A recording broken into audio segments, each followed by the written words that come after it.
Hi, I'm mister రాము. కనిపిస్తున్న ship అయితే అది ఒక ఎల్పిజి గ్యాస్ ట్యాంకర్ అనమాట. ఈ ఎల్పిజి గ్యాస్ ట్యాంకర్ అయినా, బల్క్ క్యారియర్స్ అయినా, జనరల్ కార్గో షిప్స్ అయినా, ఏవైనా కెనాల్స్ నుంచి లోపలికి రావడానికైనా, బయటకు వెళ్ళడానికైనా టగ్ బోట్స్ అనేవి యూజ్ అవుతాయి. ఇప్పుడైతే కనిపిస్తుంది కదా టగ్ లైన్, అదైతే టగ్ బోట్. ఆ టగ్ బోట్ నుంచి ఆ టగ్ లైన్ రోప్ ఉంది కదా, వైట్ రోప్, ఆ వైట్ రోప్ సహాయంతో ఈ షిప్ని ముందుకు తీసుకెళ్ళడం అయితే జరుగుతుంది. ప్రతి ఒక్క షిప్కి నేమ్ అయితే ఉంటుంది. ఈ షిప్ నేమ్ వచ్చేసి గ్యాస్ వేనస్. చూడండి, ఇదైతే LPG gas tanker. Forward side కాదు, ఆఫ్ట్ సైడ్ కూడా, అంటే బ్యాక్ సైడ్ కూడా ఒక టగ్ లైన్ అనేది ఉంటుంది. ఈ రెండు టగ్ లైన్స్ అనేవి పైలట్ కమాండింగ్ ద్వారా ఈ షిప్ని అనేవి ముందుకు తీసుకెళ్ళడం అయితే జరుగుతుంది.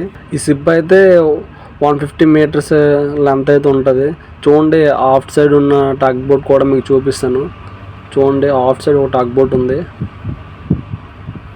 ఆ టగ్ బోట్ అనేది ఫాలోయింగ్ అవుతుంది. ఈ రెండు టగ్ బోట్స్ అనేవి షిప్ బ్రేక్ వాటర్ దాటినంత వరకు రోప్స్ అనేవి కనెక్ట్ అయి ఉంటాయి. Back side rope and forward side rope రెండు కనెక్ట్ అయి ఉంటాయి. ఆఫ్టర్ బ్రేక్ వాటర్ దాటిన తర్వాత రెండు టగ్ లైన్స్ అనేవి రిమూవ్ చేస్తారు. మీకు ఇన్ఫర్మేషన్ నచ్చితే లైక్ చేయండి. నెక్స్ట్ మంచి వీడియో మీ ముందుకు వస్తా. జై హింద్.